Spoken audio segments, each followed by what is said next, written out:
अहमदा मरोइबा पाउ पिजरे डिस्ट्रिक्ट अमना कैदंगैदा तोखाइब स्टेट तानबा यारोय हाइना चीफ मिनिस्टर एन बिरेना फोंदोखरे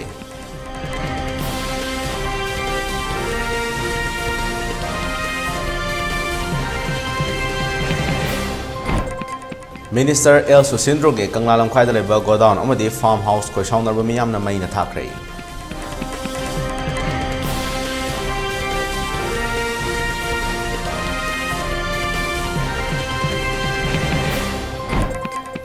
मियाम की कथोपगा लोइनना थबक तौजरिबसिंगदा उनसिनबा युम मई थाबना चिंगबा तौबिगनो हाइना मिनिस्टर सुसिंद्रोम दी लमलाई केंद्र की एमएलए इबोम चाना मियाम अपील तौखरे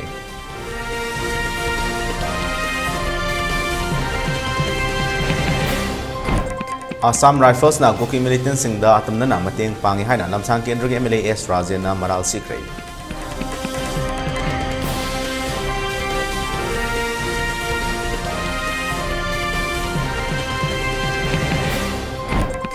खामेन लोके थौदोक्ता लेखिद्रबसिंगी लाना थौरम मियोय चा कयाना सरुक यादुना पांथोखरे मफम कयादा मखोयगी फोटोदा लैसु कतुना इकाय खुनबा उतखरे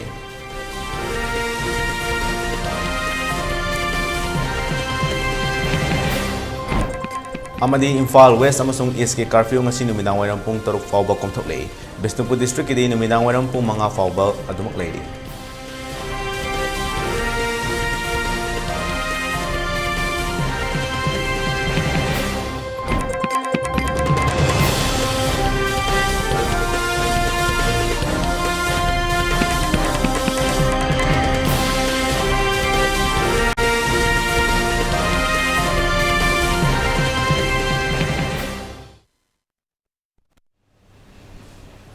खुरुमजरे ELITETV की मणिपुरी पाउ मिजंग ताबरी पुनवा पुलिस नावरम न तराम नोचरे हौजिंग मपुंग ओइबा पाउ मियाम दा संतोंना पिजरे लमदम असिदा हौजिक थोकलि बैरांग असिना मरम ओइदुना मफम क्यादगी लांजेनरक्तुना खुमल लंपाक के यूथ हॉस्टल दा हांगलिबा रिलीफ कैम्प असिदा मणिपुर की चीफ मिनिस्टर न हकथेंगना चतुन यंगसनख्रे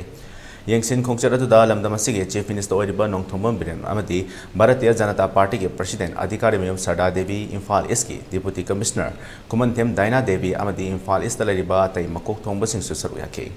यंगसिन खोंगचर अदुदा अदुगी मतांगदा chief minister Nongthombam villain हाकिबदा Khuman लंपाक के यूथ हॉस्टल दा हांगलिबा रिलीफ कैम्प असिदा मिरोलेबी सिंह की खलगा भारतीय जनता पार्टी प्रेसिडेंट ए सरदा देवी न लुचिंगबा टीम अमना मफम असिदा मिरोलेबी सिंह असिबो कदाइदा सोखिगदगे हाइदुना सेनरिबा मणिपुर हेल्थ डिपार्टमेंट के डॉक्टर अमदी नर्सिंग बुसु थगप फोंदोखे मफम असिदा मियो यांखैगा निथोय लैबगी मनुंगदा 13 अमदी असोय अंगाम यावतना ताइबंग पानफोन नबगिदमकसु थगप फोंदोखे हौजिक थोकलिबा इरांग असिना मरम ओइदुना मयुम लेट्रबा स्कूल कॉलेज अमदी अतै मफम कयादा लांजेनरक्तुना लैरिबा मियामगे अवाबा असि येंगलगा मखोयना लैनबगिदमक इम्फाल ईस्ट इम्फाल वेस्ट थौबाल बिष्णुपुर अमदी अतै मफम कयादा स्टेट सरकार के माइकैदगी यंगसिनबा लोइसलक लेबरम अदुना नुमित 95 गे मनुंगदा लोइसलगने रिलीफ कैम्प सिंगदा सुफम नोफम खंगदना लैरिबा सिदा स्टेट गवर्नमेंट के माइकैदगी चटलिबा था असिगे तांग 19 अमदी 19 दगी हौदुना मियोय अमममदा लुपा लिसिंग अममम पिरगनी मरम चादना डिस्ट्रिक्ट लांसिलगा बंकर साब यारोय डिस्ट्रिक्ट अमबो तोखाइब स्टेट तानबा यारोय मणिपुर सी तोखाइ ताब यारोय बिष्णुपुर अमदी चुराचांपुर अनिगे लानाबा हाइकोलदा चिंगनानिंगाय ओबा मओंगदा चथखिबा लैंडमाइन बॉम्ब पोखाइ हनखिबा अदुगी मतंगदा स्टेट लेंगाकना मियोय अदुबो फानबगी दमकता NIA दा केस अमा थांगतुना थिगतपा हौख्रे अमदी ngarang खुराइदा थोखिबा थौदो अदुगी मतंगदसु फेंदबा फोंदोरखे 45 days manungda kano school da college da adagi kogi kano manungda kari haitare kogi community hall da punjan na leibam jawam khangna leiriba singse ko moisi fajana mafam pinana bagi step ekoi sanga bada 45 days gi manungda koi loirani ne koi thajaba thamjari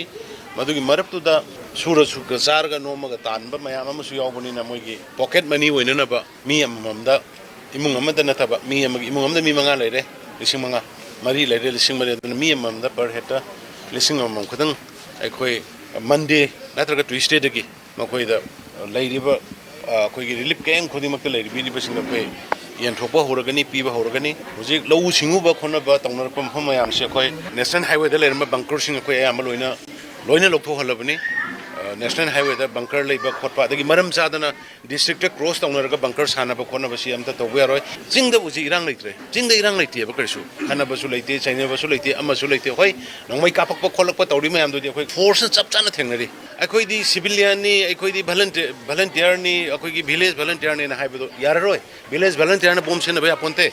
village ꯚꯂꯟꯇꯤꯌꯔꯅ ꯁꯣꯐꯤꯁꯇꯤꯀꯦꯇꯦꯗ weapon ꯁꯤꯖꯤꯟꯅꯕ ꯌꯥꯄꯣꯟꯇꯦ ꯄꯥꯏꯗꯦ ꯑꯗꯨꯒꯤ ꯄꯣꯠ ꯄꯨꯝꯅꯃꯛꯇꯣ ꯑꯩꯈꯣꯏ forensic ꯀꯩꯀꯩ ꯇꯧꯔꯀꯥꯟꯗ ꯆꯞ ꯆꯥꯕ action ꯂꯧꯅꯅꯕ ꯒꯣꯔꯃꯦꯟꯒꯤ ꯑꯩꯈꯣꯏ ꯊꯕꯛ ꯍꯧꯔꯦ NIAꯒꯤ ꯃꯤ ꯂꯥꯛꯈ꯭ꯔꯦ ꯊꯤꯖꯤꯟꯕ ꯍꯧꯈ꯭ꯔꯦ ꯍꯣꯏꯔꯤꯕ ꯇꯦꯔꯣꯔꯤꯁ ꯒ꯭ꯔꯨꯞꯇꯨꯗꯤ ꯑꯩꯈꯣꯏ ꯂꯤꯒꯦꯜꯒꯤ ꯃꯇꯨꯡ ꯏꯟꯅ ꯗꯟꯗꯤ ꯄꯤꯒꯅꯤ ꯑꯗꯨꯅ ꯄꯨꯂꯤꯁ ꯆꯠꯄꯗ ꯑꯥꯔꯃꯤ ꯆꯠꯄꯗ ꯑꯗꯒꯤ BSF ꯆꯠꯄꯗ CRP ꯆꯠꯄꯗ ꯇꯧꯕꯤꯒꯗꯕꯗꯨ ꯂꯣꯏꯅ ꯁꯤꯗ ꯊꯤꯡꯉꯒ ꯂꯩꯔꯒ ꯂꯝꯕꯤ ꯃꯌꯥꯝꯁꯤ ꯅꯨꯃꯤꯠ ꯍꯦꯛ ꯃꯝꯃꯒ ꯑꯩꯈꯣꯏꯒꯤꯁꯤ ꯀꯔꯤꯒꯨꯝꯕ ꯃꯈꯜ ꯑꯃꯒꯤ ꯑꯩꯈꯣꯏ ꯏꯝꯐꯥꯜ ꯚꯦꯂꯤꯁꯤ ꯄꯦꯔꯥꯂꯥꯏꯖ ꯇꯧꯕꯗꯧꯅ ꯇꯧꯍꯜꯂꯤꯁꯤ ꯀꯔꯤꯒꯤꯅꯣ ꯁꯦ ꯑꯗꯨꯒ ꯒꯣꯔꯃꯦꯟ ꯍꯧꯖꯤꯛ ꯁꯥꯏꯂꯦꯟ ꯁ꯭ꯄꯦꯛꯇꯦꯇꯔ ꯑꯣꯏꯅ ꯂꯩꯔꯔꯣꯏ ꯑꯥꯏꯟ ꯊꯨꯒꯥꯏꯕꯈꯩꯗꯤ ꯋꯥꯔꯧꯕꯤꯒꯅꯨ ꯑꯩꯈꯣꯏꯅ ꯊꯦꯡꯅꯔꯤꯕ ꯂꯥꯟꯁꯤ ꯆꯨꯝꯅ ꯊꯦꯡꯅꯁꯤ ꯌꯥꯗꯅ ꯑꯩꯈꯣꯏ ꯃꯁꯦꯟ ꯑꯣꯟꯁꯤꯟꯅꯔꯁꯤ ꯍꯥꯏꯔꯒꯗꯤ ꯃꯗꯨꯗꯤ ꯑꯩꯗꯤ ꯈꯥꯡꯕ ꯉꯝꯃꯣꯏ ꯃꯗꯨ ꯇꯧꯕꯤꯒꯅꯨ ꯍꯌꯦꯡ ꯂꯤꯒꯦꯜ ꯑꯦꯛꯁꯟ ꯇꯧꯔꯛꯄ ꯃꯇꯝꯗ ꯃꯗꯨ ꯑꯩꯈꯣꯏꯕꯨꯁꯨ ꯂꯥꯟꯅ ꯂꯧꯕꯤꯒꯅꯨ ꯄꯥꯎ ꯐꯥꯎꯅꯕ ꯋꯥꯠꯄꯅꯤ ꯍꯥꯏꯕ ꯑꯃꯗꯤ ꯇꯣꯛꯉꯥꯗꯒꯤ ꯊꯧꯗꯣꯛꯇꯒꯤ ꯈꯣꯏꯁꯥꯎꯅꯔꯕ ꯃꯤꯌꯥꯝꯅ ꯏꯝꯐꯥꯜ ꯏꯁꯀꯤ ꯀꯪꯂꯥ ꯂꯝꯈꯥꯏꯗ ꯂꯩꯕ ꯃꯤꯅꯤꯁꯇꯔ ꯑꯦꯜ ꯁꯨꯁꯤꯟꯗ꯭ꯔꯣꯒꯤ ꯒꯣꯗꯥꯎꯟ ꯑꯃꯗꯤ ꯐꯥꯔꯝ ꯍꯥꯎꯁ ꯑꯣꯏꯅ ꯂꯩꯕ ꯃꯐꯝꯗ ꯈꯣꯏꯁꯥꯎꯅꯔꯕ ꯃꯤꯌꯥꯝꯅ ꯃꯩ ꯊꯥꯗꯣꯛꯈ꯭ꯔꯦ ꯊꯧꯗꯣꯛ ꯑꯁꯤ ꯉꯔꯥꯡ ꯅꯨꯃꯤꯗꯥꯡ ꯄꯨꯡ 10 ꯇꯥꯕꯗ ꯊꯣꯛꯈꯤꯕꯅꯤ ꯊꯧꯗꯣꯛ ꯊꯣꯛꯐꯝꯗꯒꯤ ꯐꯪꯕ ꯄꯥꯎꯗ ꯉꯔꯥꯡ ꯅꯨꯃꯤꯠ ꯌꯨꯡꯕ ꯃꯇꯨꯡ ꯌꯥꯉꯪꯄꯣꯛꯄꯤꯒꯤ ꯒ꯭ꯋꯥꯜꯇꯥꯕꯤ ꯎꯔꯥꯡꯄꯠ ꯀꯨꯀꯤ ꯈꯨꯜꯗ ꯅꯣꯡꯃꯩ ꯀꯥꯞꯅꯈꯤꯕꯒꯤ ꯊꯧꯗꯣꯛ ꯊꯣꯛꯈ꯭ꯔꯕ ꯃꯇꯨꯡ ꯏꯝꯐꯥꯜ ꯎꯈ꯭ꯔꯨꯜ ꯂꯝꯕꯤꯒꯤ ꯁꯧꯕꯨꯡꯈꯣꯛꯇ ꯅꯨꯄꯤ ꯑꯍꯨꯝꯕꯨ ꯏꯟꯐꯣꯔꯃꯔꯅꯤ ꯍꯥꯏꯗꯨꯅ ꯅꯨꯄꯤꯁꯤꯡꯅ ꯐꯥꯔꯒ ꯋꯥꯍꯪ ꯄꯥꯎꯍꯪ ꯇꯧꯔꯤꯉꯩꯗ ꯈꯨꯔꯥꯏꯒꯤ ꯃꯩꯔꯥ ꯄꯥꯏꯕꯤ ꯅꯨꯄꯤ ꯑꯃ ꯌꯥꯎꯔꯝꯕꯗꯒꯤ ꯃꯤꯅꯤꯁꯇꯔ ꯁꯨꯁꯤꯟꯗ꯭ꯔꯣꯅ ꯁꯟꯇꯥꯏꯅꯔꯕ ꯃꯇꯨꯡ ꯄꯨꯗꯨꯅ ꯂꯥꯛꯈꯤ ꯍꯥꯏꯔꯤ ꯑꯗꯨꯕꯨ ꯂꯝꯕꯤꯗ ꯈꯨꯔꯥꯏ ꯄꯣꯄꯨꯂꯔ ꯍꯥꯏ ꯁ꯭ꯀꯨꯜ ꯃꯄꯥꯗ ꯃꯤꯌꯥꯝꯅ ꯂꯝꯕꯤ ꯊꯠꯇꯨꯅ ꯃꯤꯅꯤꯁꯇꯔꯒꯤ ꯒꯥꯔꯤ ꯊꯤꯡꯈꯤ ꯃꯤꯌꯥꯝꯅ ꯏꯟꯐꯣꯔꯃꯔꯅꯤ ꯍꯥꯏꯅ ꯄꯨꯔꯛꯂꯤꯕ ꯃꯤꯑꯣꯏ ꯑꯗꯨ ꯃꯁꯛ ꯌꯦꯡꯒꯦ ꯍꯥꯏꯔꯛꯄꯗ ꯃꯤꯅꯤꯁꯇꯔꯅ ꯏꯆꯝ ꯆꯝꯕ ꯃꯤꯑꯣꯏꯅꯤ ꯐꯣꯡꯗꯣꯔꯛꯄꯗ ꯅꯥꯀꯜ ꯑꯅꯤꯃꯛꯇ ꯆꯔꯥꯡꯅꯕ ꯊꯣꯛꯂꯛꯄꯗꯒꯤ ꯊꯤꯡꯂꯝꯕ ꯂꯝꯕꯤ ꯊꯥꯗꯣꯛꯇꯕꯗꯒꯤ ꯃꯤꯅꯤꯁꯇꯔꯅ ꯕ꯭ꯂꯦꯡ ꯐꯥꯌꯔ ꯇꯧꯈꯤ ꯍꯥꯏꯔꯤ ꯑꯗꯨꯒ ꯃꯐꯝ ꯑꯗꯨꯗ ꯈꯣꯡꯂꯩ ꯊꯨꯅ ꯆꯠꯈꯤ ꯍꯥꯏꯔꯤ ꯃꯤꯅꯤꯁꯇꯔꯅ ꯅꯣꯡꯃꯩ ꯀꯥꯞꯊꯣꯛꯂꯝꯕꯒꯤ ꯊꯧꯑꯣꯡ ꯑꯗꯨꯕꯨ ꯌꯥꯅꯤꯡꯗꯕ ꯐꯣꯡꯗꯣꯛꯇꯨꯅ ꯃꯤꯌꯥꯝꯅ ꯈꯥꯕꯩꯁꯣꯏ ꯀꯪꯂꯥ ꯂꯝꯈꯥꯏꯗ ꯂꯩꯕ ꯃꯤꯅꯤꯁꯇꯔꯒꯤ ꯒꯣꯗꯥꯎꯟ ꯐꯥꯔꯝ BJP ꯃꯟꯗꯜꯒꯤ ꯑꯣꯏꯅ ꯁꯤꯖꯤꯟꯅꯕ ꯌꯨꯝ ꯃꯩ ꯊꯥꯈ꯭ꯔꯦ ꯐꯥꯔꯝ ꯍꯥꯎꯁ ꯑꯁꯤꯗ ꯊꯝꯕ ꯇ꯭ꯔꯛ 2 ꯑꯃꯗꯤ ꯑꯇꯩ ꯄꯣꯠꯂꯝ ꯀꯌꯥꯁꯨ ꯑꯃꯥꯡ ꯑꯇꯥ ꯊꯣꯛꯈ꯭ꯔꯦ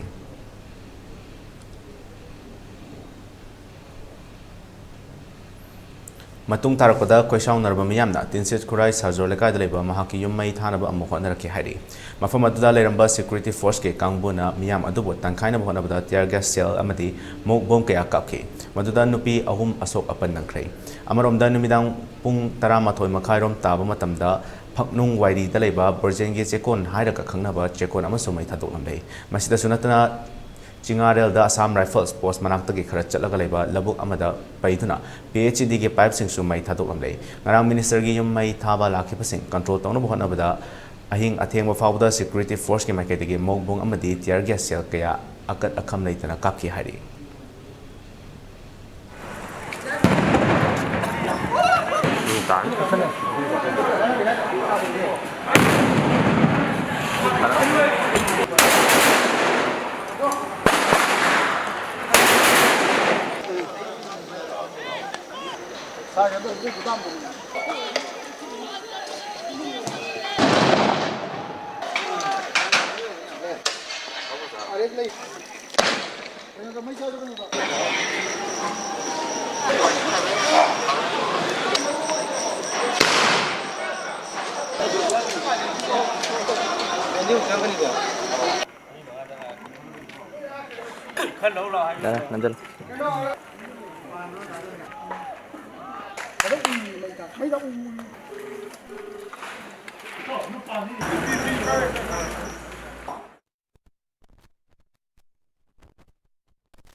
ꯆꯦꯔꯛꯁꯤꯗ ꯉꯔꯥꯡ ꯊꯣꯛꯈꯤꯕ ꯊꯧꯗꯣꯛ ꯑꯁꯤ ꯌꯥꯝꯅ ꯂꯥꯏꯕꯛ ꯊꯤꯕꯅꯤ ꯂꯝꯂꯥꯏ ꯑꯦꯁꯤꯗ ꯏꯁꯨ ꯈꯔ ꯊꯣꯛꯂꯦ ꯑꯦꯝꯕꯨꯂꯦꯟꯁ ꯑꯃꯗꯤ ꯆꯠꯊꯣꯛ ꯆꯠꯁꯤꯟ ꯇꯧꯕ ꯍꯥꯏꯅꯗꯨꯅ ꯆꯠꯄꯅꯤ ꯍꯥꯏꯅ ꯈꯨꯔꯥꯏ ꯑꯦꯁꯤꯒꯤ MLA ꯂꯩꯁꯥꯡꯊꯦꯝ ꯁꯨꯁꯤꯟꯗ꯭ꯔꯣꯅ ꯐꯣꯡꯗꯣꯛꯈ꯭ꯔꯦ ꯋꯥꯐꯝ ꯑꯁꯤ ꯉꯁꯤ ꯃꯍꯥꯛ ꯃꯁꯥꯃꯛꯀꯤ ꯌꯨꯝꯗ ꯄꯥꯎꯃꯤꯁꯤꯡꯒ ꯎꯅꯕ ꯑꯃꯗ ꯐꯣꯡꯗꯣꯛꯈꯤꯕꯅꯤ ꯄꯥꯎꯃꯤꯁꯤꯡꯒ ꯎꯅꯕꯗꯨꯗ ꯂꯝꯂꯥꯏ ꯀꯦꯟꯗ꯭ꯔꯒꯤ MLA TH ꯏꯕꯣꯝꯆꯥꯁꯨ ꯁꯔꯨꯛ ꯌꯥꯈꯤ ꯃꯤꯅꯤꯁꯇꯔꯅ ꯃꯈꯥ ꯇꯥꯔꯗꯨꯅ ꯍꯧꯈꯤꯕ ꯃꯦ 3ꯗꯒꯤ ꯍꯧꯔꯒ ꯊꯣꯛꯂꯛꯈꯤꯕ ꯏꯁꯨ ꯀꯌꯥꯗ ꯊꯋꯥꯏ ꯍꯛꯆꯥꯡ ꯌꯥꯎꯅ ꯑꯍꯤꯡ ꯅꯨꯡꯊꯤꯜ ꯈꯥꯏꯗꯅ ꯇꯨꯝꯐꯝ ꯆꯥꯐꯝ ꯈꯪꯗꯅ ꯃꯅꯤꯄꯨꯔ ꯄ꯭ꯔꯖꯥ ꯃꯤꯌꯥꯝꯒꯤꯗꯃꯛ ꯍꯣꯠꯅꯗꯨꯅ ꯂꯥꯛꯈꯤꯕꯅꯤ ꯂꯝꯂꯥꯏ ꯑꯦꯁꯤꯗ ꯊꯣꯛꯂꯤꯕ ꯏꯁꯨ ꯑꯗꯨ ꯁꯣꯜꯕ ꯇꯧꯅꯕ ꯍꯥꯏꯗꯨꯅ ꯂꯝꯂꯥꯏ ꯑꯦꯁꯤꯒꯤ MLA ꯌꯥꯎꯅ ꯄꯨꯟꯅ ꯆꯠꯃꯤꯟꯅꯕꯅꯤ ꯂꯝꯗꯝ ꯑꯗꯨꯗ ꯃꯩꯔꯥ ꯄꯥꯏꯕꯤ ꯑꯦꯝꯕꯨꯂꯦꯟꯁꯅ ꯆꯤꯡꯕ ꯆꯪꯍꯟꯗꯕꯒꯤ ꯊꯧꯗꯣꯛ ꯀꯌꯥ ꯃꯔꯨꯝ ꯂꯩꯔꯦ ꯍꯥꯏꯕꯗꯒꯤ ꯌꯥꯅꯕ ꯄꯨꯔꯛꯅꯕ ꯋꯥꯔꯤ ꯁꯥꯕ ꯆꯠꯄꯅꯤ ꯍꯥꯏꯈꯤ ꯋꯥꯔꯤ ꯁꯥꯅꯔꯕ ꯃꯇꯨꯡ ꯂꯝꯕꯤ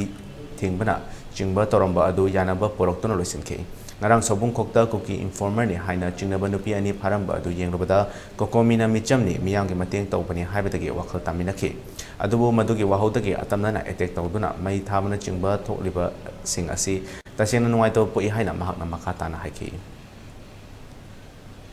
mathang mai tharakpadagi akoigi inausing amagi mamingda leiba akoigi aina hana rajniti da lakchingaida rajniti tawrotringaida politics tawrotringaida aina thamakpa akoigi kana machinery khara haitare adusu mu mai thadok pirame adui matungda PhD department ge handakta kui digidreba haitare PhD department ge contractor singna phangraba akoigi serious development haitare serious ki second phase ge adungwa pipe kaya ama leiraga around 120 crore muki pipe leiraga thamba akoigi kendra gi manungda akoina low pari ama gumbagi chang aduga mafam amada pari mu chang se low contractor sing se asuna kanda thambam se leitabadagi adamaina akoina rental da low sing labuk sing da thamba adum property ama department gi property ama around 120 crore muki pipe sing se hujiki hairiba nupa musa sing kharana somba mo pamba angang sing kharana mai thadokhi ne adubu aina nasi public miyam singda amasung media gi chinau singda aina thamjani wafam di MLA haiba minister haiba se miyam gi dong da thabak tawna bani ai gi mang da sumba incident am thoga ai kamaina madu yengam dana chatkani madu MLA magi mathawni minister mai mathawni ana akhoi minister mo oi ba MLA mo oi ba haiba se public miyam gi dong da thabak tawge na leiri bani ana public simu kanna bu hona ba public simu save tawno hona ba se akhoi gi thawdang adumai khanjaraganda akoina madu mamayam sindu torok rubugi tawrubai da bakta aigi ngonda sumaina personally attack tawba nase masi khwaidagi laibak thibane masi tahonjaningde Amaromda MLA ibom chana akoi masel gi marakta paw phona bawat da ga sigumba thodok thokpase nuaite miyam gi seba tawna ba tumba chaba khangdana honariba singda onsen ba si laibak thibane haike sigi akhoi Manipur na face story ba simba film si arrive film na te mi gi di sahi isang ama plan tawraga phadana thorang tawraga torok popol amani everything moi di amna plan manner da haida amna well organized oiba mo amada thabuk tawe aro moina huji pami si moina su akhoi thakta lan ta ba se akhoi gi engaba haida re kuki militant sing su gi makha da laiba illegal migrants sing even migrants sing tu gi manung da su aya mana train tawa landa hi singa ba khoi militant gumba su maya ma yawena panari adage khoi lungri setpa sing bawus yawre haibasi leiramne sumba plan manner ma to torokoni aduna moina hojik tori se aran basu moin tawba aruga aran basina maitei singna ni haibasi thangjalaga akhoi gi government ga si loisal matungda moi gi apam ba du da target torga sangsilai ba pola mane aduna si face tawba se aina khanjabadadi akhoi Manipur da leiriba khoi meitei haitare akhoi mayam se akhoi different workshop life da leiba aru mayam sigi apen ba pen da ba nungai ta punumak se difference punumak se loina ma kaw thokanda akhoi united lepa kanda thengnaragadi akhoi ne am laina success oi bungam ni na khalli da akhoi masen khanna ba khona ba moi gi jati da su mi siba yauri bani yumai chak pa yauri bani mayam am tori bani ba du moi khana ya haibe pau stem ta ta de akhoi gi dadi any difference ma lai kan su akhoi du su kawira ga MLA do tung to law minister tung to akhoi noi na ta pen da basi lai natraga khoi la ke lai ramu har ga loi wari saba ya bang ak tane adu gi mahuta akhoi da ngarang chanto mi ba pau du haidi mayam nadi moi akhoi gi engna ba sing sida to ke matik pen dram ni na moi gi mi sang sang hek pau ta ba da ama khangde hat ke na budi khan ba madu gi nungai ta bi sentiment du bude khoi so understand tau je Sobung koki mera pai bisingna paw phona bawa lobadagi koki gi informer ni haina chingnaba nupi ani furakhiba adugi manungda victim oribi mothers association kurai tinsit road ki secretary sorokhaiba ombik gitana kurai SC MLA El Susindrona kanbiram jagadi mahaki punsi kari oiramgani haibang ngamde haina pendaba phongdokhe Wafam masing ngasi Manipur Press Club ta pangthokiba paumi singuna ba mada phongdokibni magna makha takibada hojik tholiba kanglup ki rang asida kurai tensit road ke mera paibi singna awa ana taraba mafam singda mateng pangba chatpani hairi sobung khoke mera paibi singna achum aran khangdana nupi amabu asumna furak pasi yaningde kurai AC ge MLA El Susindrona kanbiram drabadi mahaki punsi kari oigani haibangamde haina pendaba phongdorki loinana mahak maralite achum aran khangdana mi amabu maral siduna furup masel ge marakta nungaina dana basinbiganu haiki From my game, me, Venina, I say, Tes Budagi, Kurai the Impanbaneva. I do not, I am an Isaac, don't come whenever some sites that. Then a Kangman I means had the Pagadra and I do my days. High rivers, mine, I just say, the Impamani company, I do my high. I do hire Matus, my am those high, see anything as I get with the end to me later. Hire Pangangs in Yaweba. I do you, Kari, command the rain of Kangde. Mayamze to laga mi khara na bude khoi se club kumbam da di pusale club to mayam mop se khoi kai no to wangam dreba thing bangam dreba thong thu gar payawi ai wanda no mai namak payawi adagi actor aroi bidani sida da ai gi live attempt to go moi to khori just mai na melak pani moi mai na khol ai is the busidra din ai je ishor je da ai je khuram me ko adagi aduda loina phate habide ai yaroi ko mi adum ai gi khitang kan bi ba mi khara zu ai ui ai sum uzaba da adu ju ai yandi ta dre ai je ai si bu sidra di na ai je mai je makha je ta kuthara ga ai je ai yam pin ai khang sum ba je ta phuzera ju no atai tam je ju ai puksida ga soktra di ai je khang bane ba adu ga khangde mayam gi ni adu ga hujiki ise du kamaina to gra ga ha ba ai khangdre ma ga ai su khang khang na dre sai sai je ba ne tongan tongan na ra bani na I maze kamaina tawrage ai hujisu maze ai kaimta khangdre adu moina ai gi phone di moina kana no ai mi di khangdre loksan gare habati khange ba ai gi bag su dum yengo yengam ne ai gi phones da noi loina maksida lei myam je yengo ai di kari kum imta da ne ai maga mari kaimbo leina basu nate hujiki number justi mara pa mi matamina myam na ju yena khangam gane ba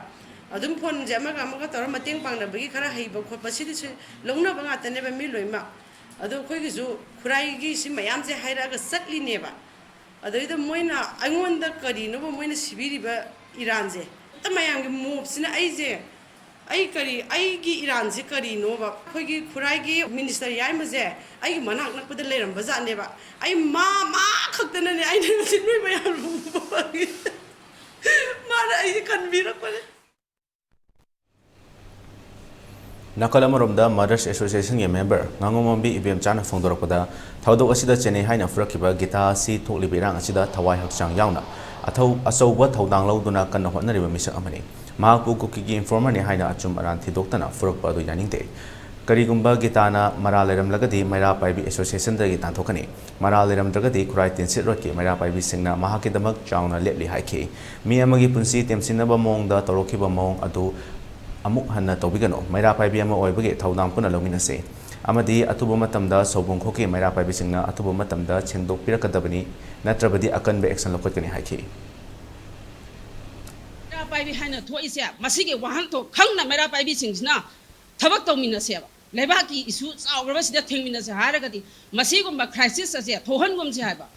aikoina maira paibi thoibise khutta maira pairga ahing Zawai Zata by Torga, to meet Kang Maraka, Isa Ipura, Imungi, members in the Tado Magani, by Queen Mara Pavi and the Toise. Masigi artistic Carino sin. I will leave up to even number one. Number two Carino, I give away Wakalo and the Ponga series. Number two the Carino. I get horror, Isa is choosing Zen. I quick Zati, Lan, or get Isa sing, not the Senbania. Number three the Carino. I quite Nubi, or Bissing Ziggy is a say, I quite not the Tambasina. Mapam de Geprasin, do not get us in the P when Ubida Brasin. Mapam the Torito, Nupina Nupi is at Mangan Banihab. Adona, Mapam de Geprasin, Humni Manunga, Gita Gimanam, Yam, Tuna Singopira Academy, Amadi Mara Pavi, Mother Association, Tuna Singopira Academy, Magi, Maran, Lena Traga Late Habse. Kariguma Mara Leram the Bataragadi, Makwagi Mataka, Logi Waiba, Katsin Lokakan had said. Maira Paibi Mother Association ki amato waiba wari Cherak sida micham miyam rakta nomai kapa KFNPD minister laisang sem su syndrome mai tegi mathakta kangla sangom sang chingarel ge apun miyam na FIR palagani haina chingarel dage loitong mo alpha devi na phongdokre Wafam asi ngarang Chingarel da thokiba thodok irang adugi matang da yanidwa phongdoktuna Kangla sangom changda pangthokiba wakat mifam amada pang phongdokibani wakat mifam adu da saruk yakibi alpha na makata na phongdokibada ngarang thokiba irang adu informer ni jingnaba miyo ani minister Susindro na bukre haibagi paw phongbadagi Chingarel gi nupi singna achumba khangnaba Susindro bo lambida ngaiduna lekibani Ikui dana Susindro Chingarel lambi fauduna lakhe maduda Susindro ga miyam gi marakta ningai sangdanaba yawbadagi Susindro masa nongmai tarela kapthokibani kapthokliban nongmai tokningna panbadagi Kangla sangom sang awang lekaidagi miyai chalabi konthojam ongbi dede sokhe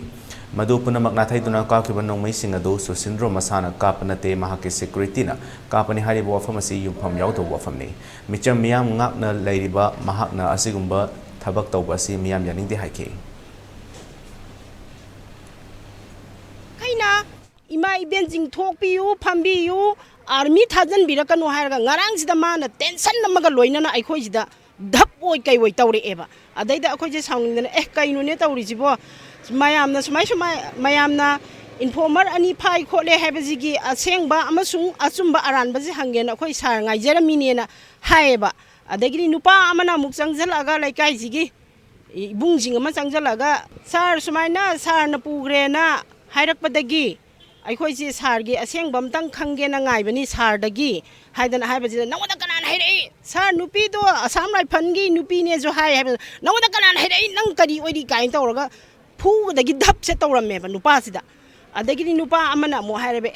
pare sarna ikoi ngakpira no ikoi je thoga irang tawre hairabani na sar adu di awang lom da kamna dana ikoi isinau mapan siriba sugumbagi pawje tahanbira anu adagi mapang khuding makta kasin koya khuding makta kamna dana sokna dana sidana tawri baje noina loina solve tawgro amta tahanbira no ikoi thuaroi ge haiba ada angang ji mana changjalaga makhut ani sina makhori met pane angang ji Adai akhoi mayam changde kaino sar to biri to bo public ta mai to bahongna den akhoi na mai makhut se setok palak na reraga setoga maji inthokhraga angang ji akhoi na pusanna bo honna ringi timing ji da mana magi phuri khau ji dagi direct gun je sat leraga blank fire tork paneba ka pi banong mai ji security na ni hairi ba wahai je masi madi oidraba moigi hainarak laba rajniti wala gi wahai neba mai makhut magna ne mana ka pami jengara chap evidence CCTV camera da magi adugi maji masak oina direct udraga su mana angau litlaga kapagi makhut henkapa footage je direct khoi da loi lei boji magi mathakta FIR ama pa leraga ma se laibak praja miyam sina mana tawriba nature se yaningdre haiba je khoi utningeba Haukiba June taram doida kamen loke thaudokta thawaina pontha pikraba athoba maton mapangi aroiba mathau mangam lana thoram ngasi Imphal ki oksu da pangthokre yanba miyamna lekhidraba singe photo da laisu katuna ikai khomna bu otki thoram asi singjamai ke thil da su lamdam adungi ima ibel singna pangthokre thoram adu da saruk yakibi ima amana penda wafam kaya thamlakhi vote ki matam da di Manipur da khuji asa wasang oriba phamnai ba oriba makoi singa si how jongi Manipur da chiyau na waraba asi ana to aba macha masu kaina raba macha mawa kaina raba saga dara saroi dara khangdra ba maran mathum puna mak od on khraba asi ba da kari laige haidana Manipur da lairiba asa wasang singsina tumin na phamdana magi Mapam do kondana lai haujik phawa gyan ta ti haibe yai sige mathakta mok Bharat ki prime minister haikta hairage aduna Modi haiba athauba do karino tauri basibo laibak asibo haibada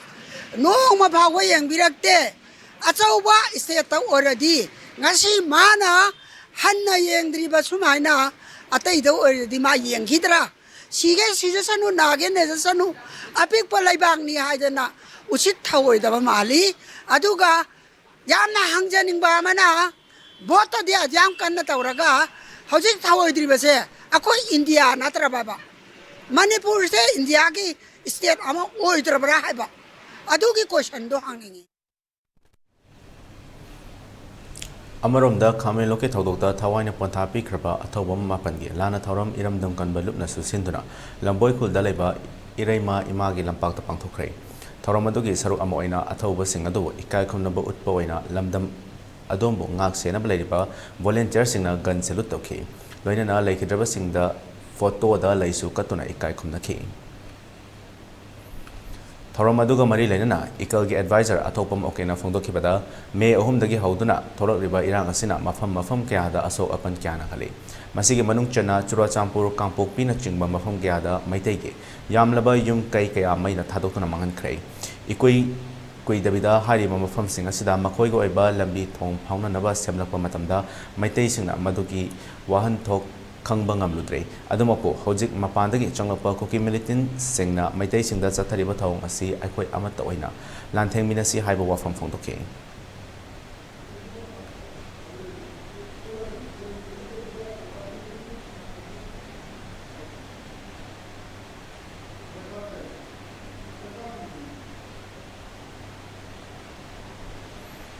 paugi marakthana atemba break amata puna lawidase. Welcome you all to UNACO College, Kongman, Imphal East, an exclusive co-educational college offering both BA and BAc courses. UNACO College will be affiliated to Manipur University, Kanchipur.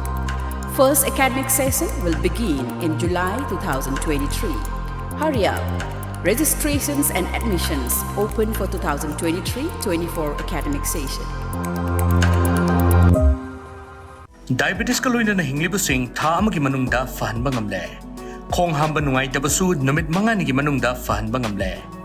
piles haibadi nungsang na basu chama da chama fahanba ngamle cholesterol wangba numit kunida normal oina lehenba ngamle bp wangbasu tha amagi manungda normal da lehenba ngamle pumnamak natural oiba anoba hidak makal singna laying jabani hakchang da sokadaba side effect amata leite makhatana hidak chabagi mathau su tararoi Akopa moral gidamak na simaglangsing biraw Diabetes Hospital, Jenims Road near Punjab National Bank, Porompat.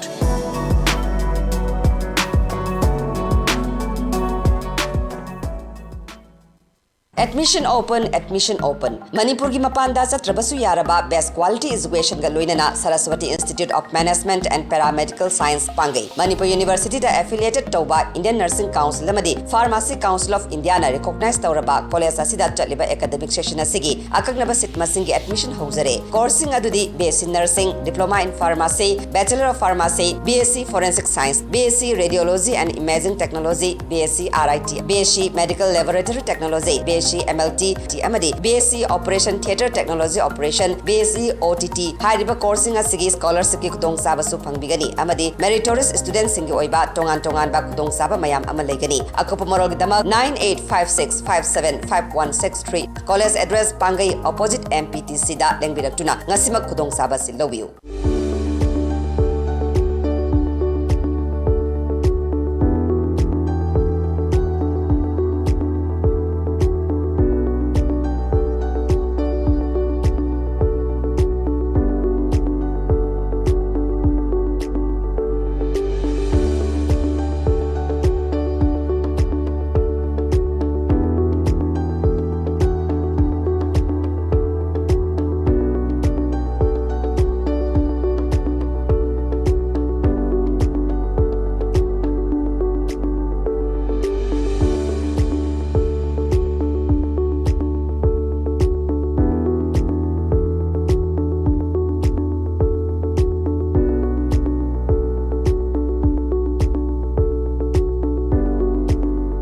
40 years of trusted diagnostic service, Babina Diagnostics.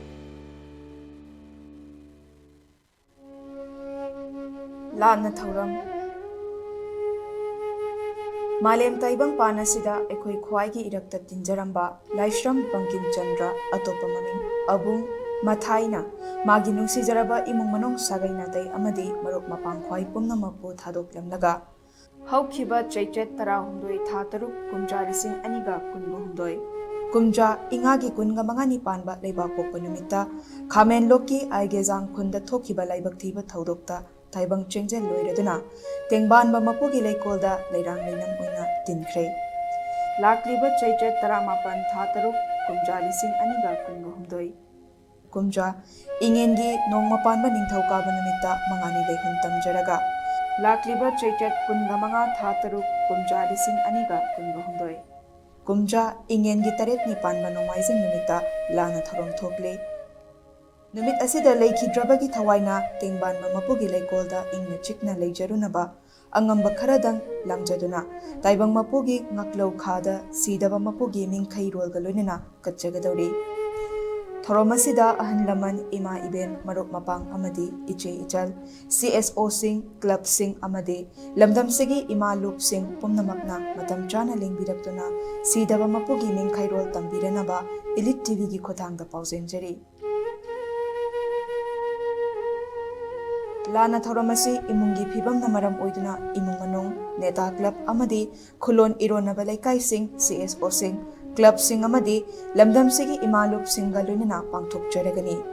पाउजेंजरीबा इमुंग मनुंग अमदी नेता थोरोम मफम कंगला संगोम संग अवांग लेकाई community hall Imphal east phone number 7000259973 अमदी 9366576106 ब्रेकिंग मतुंगदा तराम नोकचरे हौजिक लैरिबा मणिपुर की इरांग असिदा असम राइफल्स ना हकथेंगना मतेंग पांगले हाइना लमसांग केंद्र के MLA S राजेन मरा सिख्रे महाक नंगरांग लमसांग केंद्र के मनुंग चन लेबा कारोंग खुद चटपदा पाउमी सिंगदा वाफम असि फोंदोरखिबने महाक न फोंदोखिबदा मखोइगी ममांग मक्तदा मैतै खुल कया कुकी मिलिटेंट सिंगना थाबदा तुमिने येंगदुना लै अमरोमदा तमगी खुल ngakpa खुंजा वॉलंटियर सिंगना मसा ngaktochana खुद हंबा मतमदा असम राइफल्स सिंगना वनसिनदुना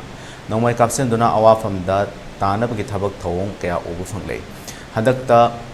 बोलजांग दलेबा कुकी लालोबा सिंगना तारेम पोपी के खुलदा चथकिबा अटैक अदुदा तारेम पोपी खुंजा सिंगना हंदुना कालुबदा निफु मरी सुबा एआर कुनगनिथोय सुबा एआर अमदी तरा सुबा एआर ना कुकी लालोबा सिंगे माइकैदा तोंसिंदुना नोंमै अमदी बोम कापसलखिबा कया अदु मिचंग मिखाई नाइबा थौनी हाइके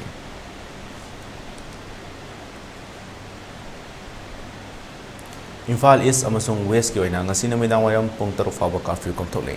अदबु बिष्णुपुर की ओइना नमिदां वायम पुंग 5 फाबा कमथोके कर्फ्यू कमथोलिंगे मनुंदा कैथेल अमदी दुकान सिंग तोंग हांगनखि मियामना नोंबदा चंगद्रबा याद्रबा पोलम सिंग कर्फ्यू कमथोलिंगे मनुंदा लेसिनखि लंबिदा हानगुम गाड़ी चेनखि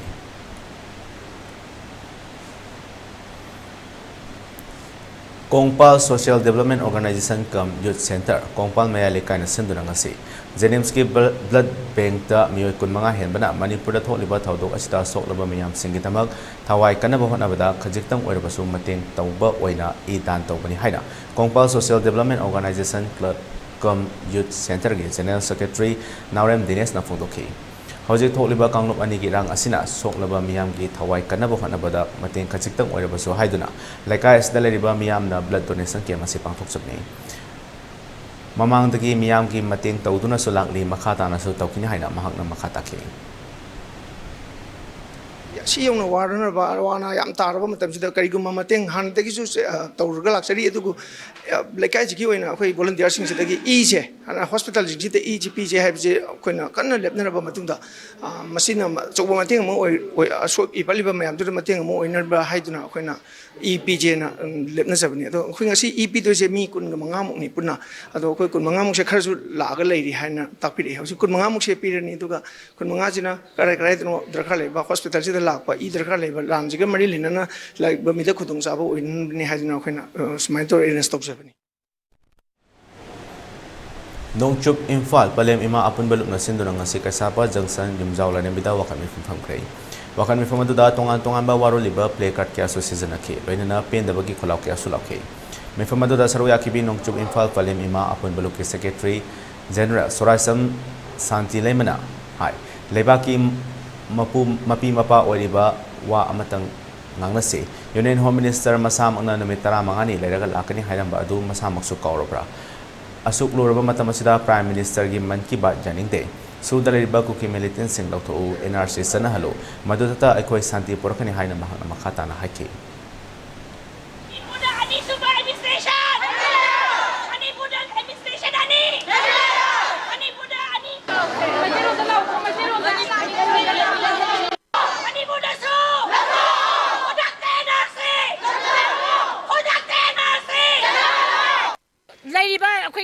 रिलीफ कैम्प लेरिबा मयुम मै थादोक पिखबा मसा मवा काइनरबा कुकी सिंग हातोक पिरबा अदगी मसा काइनरबा मवा काइनरबा अवाबा मसाक मयाम गा रिलीफ कैम्प खांगिबा अदि बन ब्लॉकेट तबिरिबा कदाय कनो kadai ka do hinga do riba sibo yam thine pente modi ki government akhoi pente aduga magi man ki baat all India radio in panda all India radio in panda man ki baat sandoi base all India radio in panda man ki baat sandoi base all India radio in panda man ki baat sandoi base to kada bane kadi kada magi wa khoi taning de aduga ngasi Delhi da all political party akhoi India gi conference phamni hase kari result no mana foreign da satan lairaga home puriba Amit Shah ji Manipur da laame mana solution amta porak pangam de 10 days lairaga lakani habra ma lakte adu yam sangba India gi home minister amana aduk yana oida banga gi se kari marang gi do akhoi pende Amit Shah se akhoi pende asumaya tau ko da banate India ki home pai batar ke de ek jaba le ke ne home hai bes ni ek jaba home ya se khang de na moi de ek jaba le ke ne ek tap service to godam ne ma adu kari khang de adu ka ba na si kari solution par ka do no Manipur ki inga da ba ko ki su khode ka la thok da ni ko ki su se thami ma khai Manipur shanti lai roi Central Security Force ke kangbu amana Imphal East ki tongan mafam anida haukiba ahinda paumi amage mayumda aka atoi tholambat ki thawongbo All Manipur Working Journalists Union amasong Editor Guilds Manipur yani do phondokrai amjogi internet auditor oriba Nabakumar khagokpamge khurai ningthok bung laikai dalaiba mayumda haukiba nongyai matong pung amaga minute tararom tabda CSF ke kangbuna irang hauba miyoi sing chitsen ki haibagi wafam adu Chumna thibo humbagi thabak chatharam batanatana Nabakumar gi mayumda sambal oina khaba GI sit pai khraga changlakpa CSF ke kangbuna Maruti Suzuki SX4 car amagi mamang thamba windscreen su thukairam ke madugi mangoina na numidang pung 10 makharom tabada HL Express ke sub editor Haubam Parvin Kumar buna Khurai Popular High School gi mapada Rapid Action Force ke kangbuna fajenduna thambagaloina na khut tharakpani hari Thauto asiga mari lainana ngasi ayok amzu amadi EGM na apun mamifam ama pangthoklaba matungda RAF amadi CRPF ki Civil Action Program amadi achievement ge pau phongdanaba ge firep lokhi amaromda asigumba thonggi matungda amuk hanna thoktanaba mari lainaba authorities singna miling sangsil haningi loinana mathau pangthokpa loiraga mayumda halakpa paumi singda apan ayek pibiganu hainasu union asina thadorokpa charol amana khangalakle Amaromda thong asibo Netaji Memorial Club nasu akan mamong da kandem tarukle Club asina thadorokpa cherolda Nabakumar gi gari amadi yumda aka atoi thon batanatana Club asina konwa mafam kya dasu amang ata tholamle hairi asigumba thong asigi matungda amukhana thogan bigano hairi Paugi maraktana atemba bre amukaso amukhana loksari Admission open. Manipur University Kanchipur gi manakta leba Temple of Learning Toll amasung Temple of Learning Degree College ki 2023-2024 gi admission tawjari 11 class Science Arts amasung Commerce Degree College gi na General Course ta BA amasung BSc Professional Degree Course ta BBA amasung BCA ni CCTV camera na monitor tawraba classroom amadi campus matik charaba playground well equipped tawraba Science Arts amasung laboratory taret lising kaya gi larik leraba library ahum quality education bu pamjaba mairoi sing mama mapa amasung guardian singna athubada mingchan bi ho sit akaknabani selection test leiroi ahan lakpada kudong sab pizegani agopa marol office dagi mobile website amadi online kuthang dagi phangbigani Admission open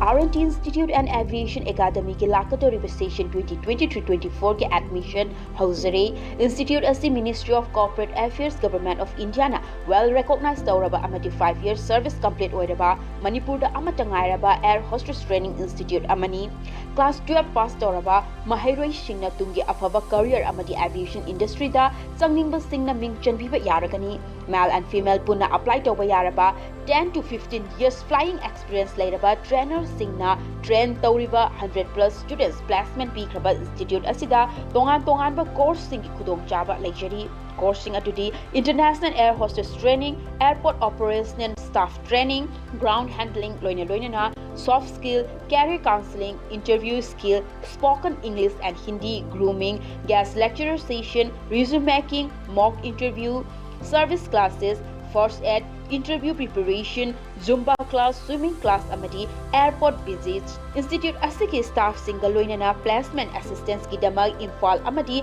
atopa state sing dasu khudong chaba pizari khudong chaba sing asigi damag 12 standard loiraba students singna institute asida lakpiduna akupa marol tanabiu amadi online inquiry ki damag contact number asida call tawbiduna tanabiu 7005970470 natraga 8132092225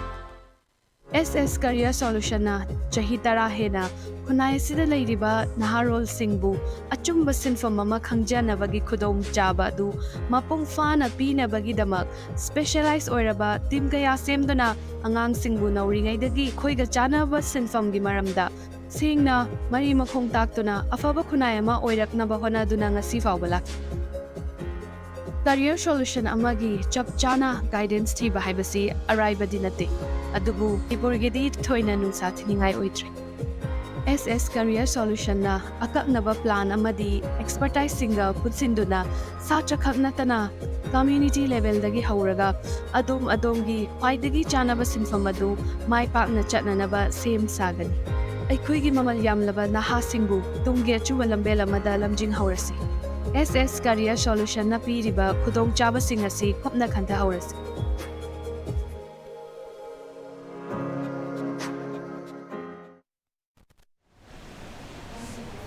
break ki matungda makha tawa pau sanduk chare miyoi chamagi mathakta siduna tholiba Manipur gi rang asi mamuttana khanganaba ki damak nachingba sing haktheng nan unabni memorandum pishan ba khaktana Manipur gi rang asi khanganba ngamloi haina Republican Party of India Athawali gi National Secretary Maheshwar Thaunawjam na haikrei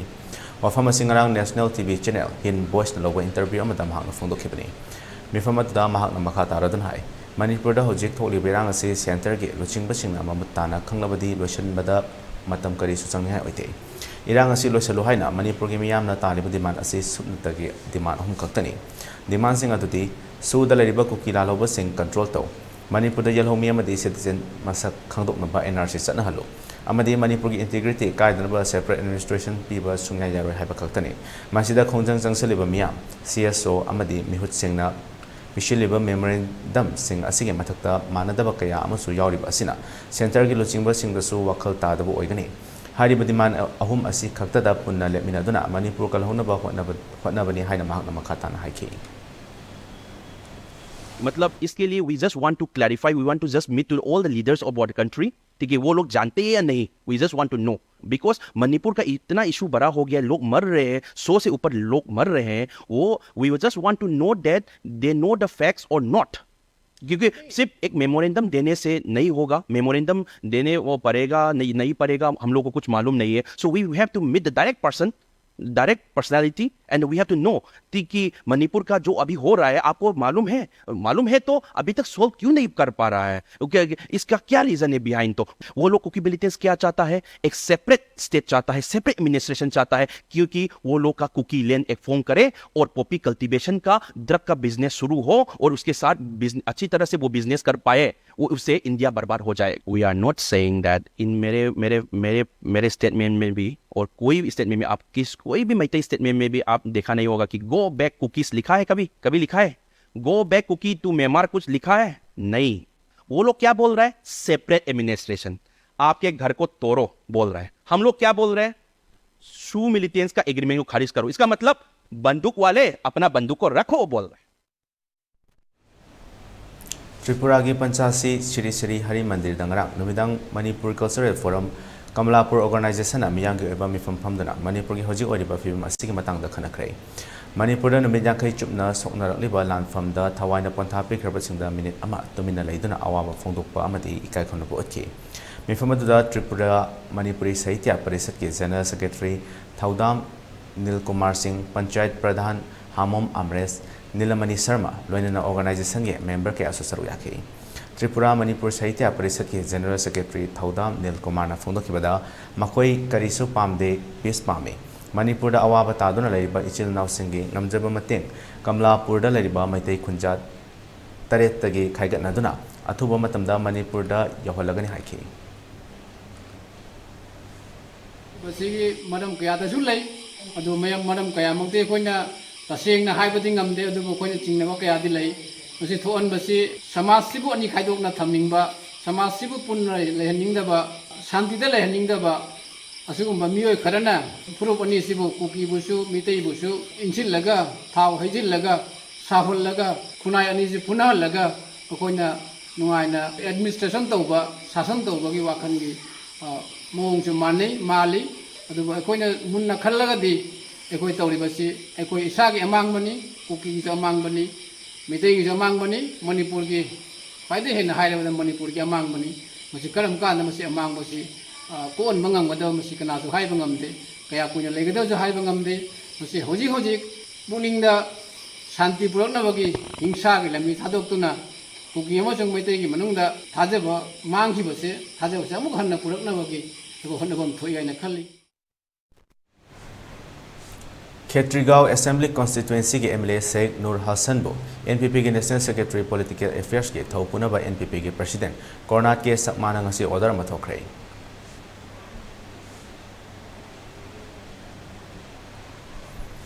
Jiribam की police station के मनुंग चन लेबा Sonapur Lalpani part 2 दा दुकान फमदुन लेबा अब्दुल असलम सही कुंठानी थोय अपोफा फरजु रहमान जिरी पुलिस स्टेशन दगिने हाइबा पुलिस पर्सनल खरना तमथिना फुरक ले हाइरी वफम असी ngarang all Jiribam Working Journalist Union के ऑफिस दा पांगथोखिबा पांगमिसिंग उनबा मदा अब्दुल असलम ना फोंदोखिबने महाकना हाई मे कुंतरेता Jiribam पुलिस की पर्सनल खरा लालगा ओसिना कवी चत्तबा यादे हाइदना नमदुना पुरगा स्टेशन हेक यौबगा सा सन फुबदौना वहंग पहंग तौदना नुमिदांग अमा थमलबा मतुंगदा मथंगी नुमित मे कुन्निपान की अयुकी पुंग तरा ताबा मतमदा चे मयाम अमदा सिग्नेचर तौहलंबगी मतुंगदा थादोरकी हाइकी माकना मखा तारदुना महाकु थादोरकपा मतमदा MLA Jiribamda machin thirabagi fubani case असी मखा चथरकलबदी नोंमैना कापकनी दुकान सीज तौगनी जेलदा थाजनगनी हारगा थादोरकी मे कुन मापनदगी नुमित 35 सिलचरगी अखनबा हॉस्पिटल अमदा लायंगरबा मतुंग युमदा लेबनी हौजिकसु महाके हक्चांग फत्री थौदोक असिदा सेनबसिंग मरि लेनबसिंगना आइनगी ओइबा थबक लखोटपियो हाइकी यही मैं पूछना चाहता हूँ मेरे को क्यों इतना निर्दोष आदमी हूँ मैं इसका विचार मुझे चाहिए जो पुलिस ने मेरे को इतना पिटाई किया उतना मारा है बहुत मारा है मेरा 27 को मुझे पकड़ा 28 को मुझे छोड़ा और 29 को मैं सिलचर पर गया 29 से 15 दिन के बाद मैं सिलचर से हॉस्पिटल से जिरबाम में आया उसके बाद प्रेस को मेरे को कॉन्टेक्ट मिला है इसलिए थोड़ा लेट हो गया प्रेस में देने के लिए नहीं अगले दिन भी देने वाला था तो यही मैंने पूछना चाहता हूँ मुझे न्याय मिलना चाहिए मेरे साथ कोई न्याय हुआ उसका न्याय मिलना चाहिए वो और एक बात है उसने कागज में लिखा है तो उसका अगेंस्ट जाएगा तुझे जेल भेज दूंगा तो तेरा दुकान भी सीज कर लूंगा तुझे गुल्ली भी मार दूंगा ऐसा ही नहीं ऐसा ही कुछ लिखा है इतना पावर पुलिस ने कहाँ से मिला ELITETV News Channel sigi oina miyamda email ki khuthangda I pau thabirakpa matamda email address info@elitetv.in da thabiraknaba khanganjari masida sunatana ELITETV da I pau faunabagi oina phone number 9402890982 da I pau faubiraknaba khanganjari miyamna su ELITETV gi YouTube channel Facebook page Instagram amadi Twitter su follow tobinaba khanganjari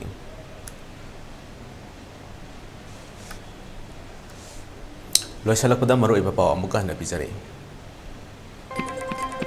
District amana kaidongaida tokhaibi state tanba yaroi haina Chief Minister N Birena phongdokrai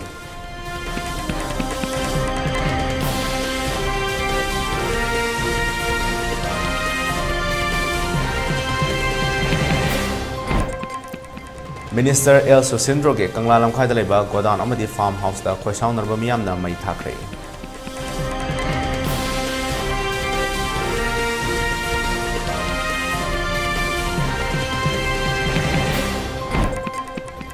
मियाम की कथोपगा लोइना थबक तौजरिबसिंगदा ओनसिनबा yum मै थाबना चिंगबा तौबिगनो हाइना minister Susindro अमदी लमलाई केंद्र की MLA इबोम चाना मियामदा appeal तौखरे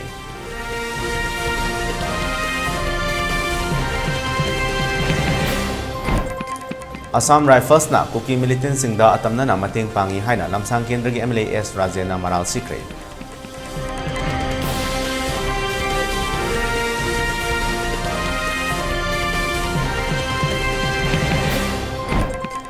खामेलो की थौदोक्ता लाइखिद्रबसिंगी लाना थौरमियोय चा कयाना सरok यादुना पांगथोखरै मफम कयादा मखोयगी फोटोदा लाइसु खतुना इकायखुमनाबु उठखरै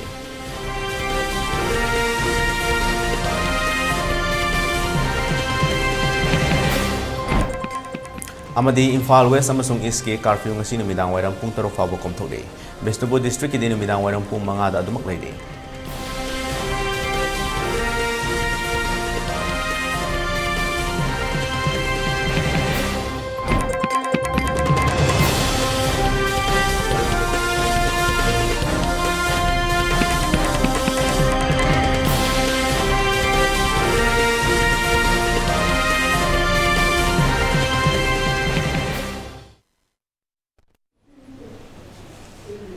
matang asida ELITETV ni santok chaba nungmidang wairam pung 5 ge Manipuri Paulo sinjare bijeng tabiri punam po amuka hana khurum jare